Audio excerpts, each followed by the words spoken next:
હવે સમાચાર વિસ્તારથી જોઈએ તો વાતાવરણ અંગે હવામાન વિભાગે આગાહી કરી છે। 1 થી 7 ડિસેમ્બર સુધી સામાન્ય ઠંડી રહેશે। ઉત્તર પૂર્વથી પૂર્વના પવનો શરૂઆત થતાં જ તાપમાન ઘટશે। ઉત્તર ગુજરાતમાં ઠંડીનો ચમકારો પણ જોવા મળશે। સૌરાષ્ટ્રના દરિયા કિનારે ઠંડીનો ચમકારો રહેશે તો સૌથી નીચું તાપમાન નલિયામાં 14 ડિગ્રી નોંધાયું છે। અમદાવાદમાં 17 ડિગ્રી તાપમાન નોંધાયું છે। 7 ડિસેમ્બર બાદ રાજ્યમાં ઠંડીમાં વધારો થશે તેવી આગાહી હવામાન વિભાગ દ્વારા કરવામાં આવી।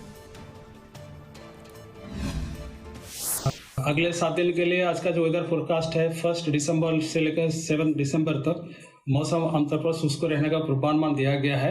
मिनिमम टेम्परेचर है, इसके लिए कोई बड़ा बदलाव नहीं रहेगा, लेकिन उत्तरीय क्षेत्रों में टेम्परेचर जो ट्रेंड रहेगा वो थोड़ा फॉलिंग ट्रेंड रहेगा।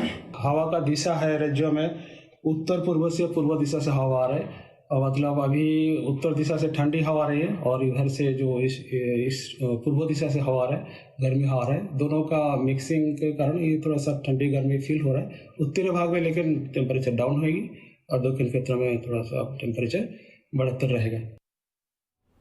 तो राज्यના વાતાવરણને લઈ હવામાન નિષ્ણાંત અંબાલાલ પટેલે આગાહી કરી છે। રાજ્યમાં દિત્વા વાવાઝોડાની અસર જોવા મળશે। કેટલાક વિસ્તારમાં વરસાદી છાંટા પણ પડી શકે। ઉત્તર ગુજરાતમાં વાદળછાયું વાતાવરણ રહેશે। 18 થી 24 ડિસેમ્બર વચ્ચે માવઠું પડવાની સંભાવના છે। બંગાળના ઉપસાગરમાં હલચલ જોવા મળશે। આગામી દિવસમાં ઠંડીનો ચમકારો પણ વધી જશે।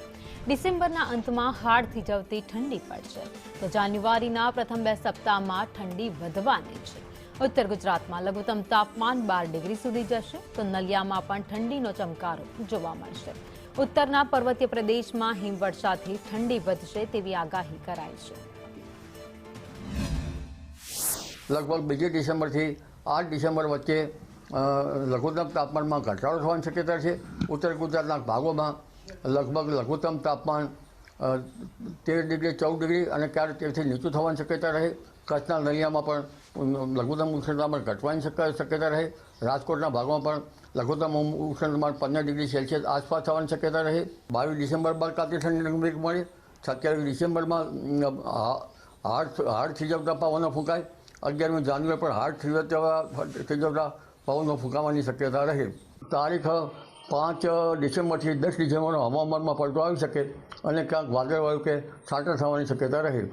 परंतु एक मजबूत पश्चिमी विक्षोभ तारीख 18 થી 24 में आवानी शक्यता रहता और बंगाळ उपसागरों पर आ अरसामां हलचल जोवा मळता 18 થી 24 में और डिसेम्बरना अंत सुधीमां गुजरातना भागों में मावठुं थवानी शक्यता रहे।